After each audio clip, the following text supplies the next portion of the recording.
Thanks. Joining us now from Senate Homeland Security, Kansas Senator Roger Marshall. Senator, good to see you. Thank you for being here.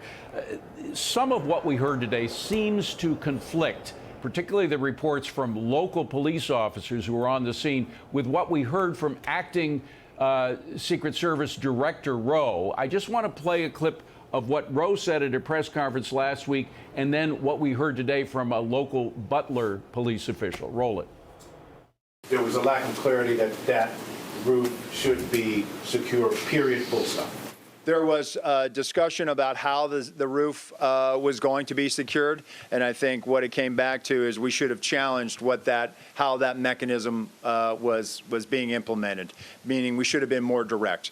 At no point during the planning process was Butler ESU asked to deploy a sniper team to the roof of the AGR complex, and at no point in our operations plan did we ever say that we would deploy a sniper team to the roof of the AGR complex.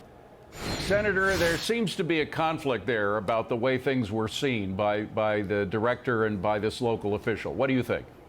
Well, here we are. It's over 2 months now, David, I believe, and there's been no personal responsibility taken on the part of the Secret Service. This is clear demonstration of a lack of leadership, a broken chain of command, multiple failures on multiple levels. They had a poor plan. It was implemented even worse, and the communication was in silos, and this communication continues to be in silos. Without any doubt, the Secret Service failed us that day. That's what all these hearings, these testimony just confirms what I thought immediately after. We need a crisis intervention team to step in and take over the Secret Service. We need someone like a Mike Pompeo to step in there, turn that place upside down. They lost over half of their agents in a year's time. There's something wrong in the Secret Service. It's a cultural rot. Someone needs to go in there and start over. Well, in fairness to Director Rowe, he did say that Butler was a failure. I mean, how could it not be? Because a good man was killed.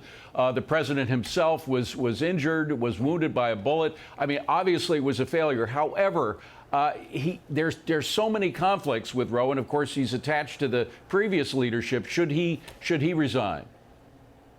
Look, he needs to be replaced. This is why we need a leader in the White House that can make a decision, and when something's broken, fix it. When someone's done a horrible job, to fire him. I'm just telling you that the culture there is horrible. In my experience in the real world, when there's a situation like this, you fire all the management and you have to start over. I think that there's a problem where the Secret Service is. I think that their mission and the DHS doesn't mesh, and of course we have a Secretary of DHS which is incompetent as well. So multiple problems at multiple levels. It starts in the White House, it goes to your secretary, and here we have the director of the Secret Service just struggling as well. So they all need to go. We need to start over. You know, Senator, there's a big question also about how Secret Service agents should be deployed and whether they are being spread to areas where perhaps they're not as needed. We were interested in seeing how many Secret Service agents were deployed for the Iranian president.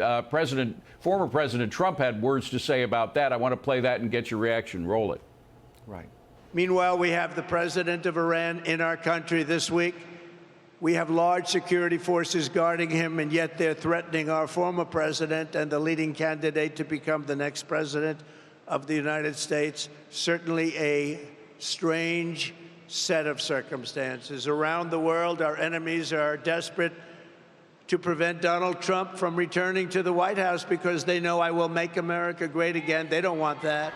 It does seem a little absurd, doesn't it, Senator, that we gave so much attention to the president of Iran and we've had 2 assassination attempts against Donald Trump?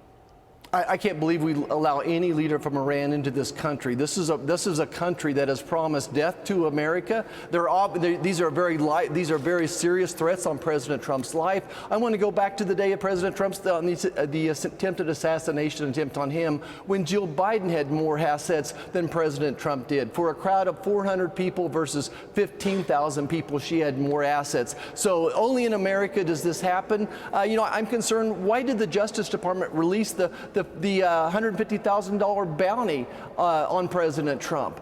Is that more lawfare? Look, it just doesn't make sense. The White House piling up, working to do everything they can to harm President Trump. Senator Roger Marshall, good to see you, Senator. Thank you very much for being here. Appreciate it.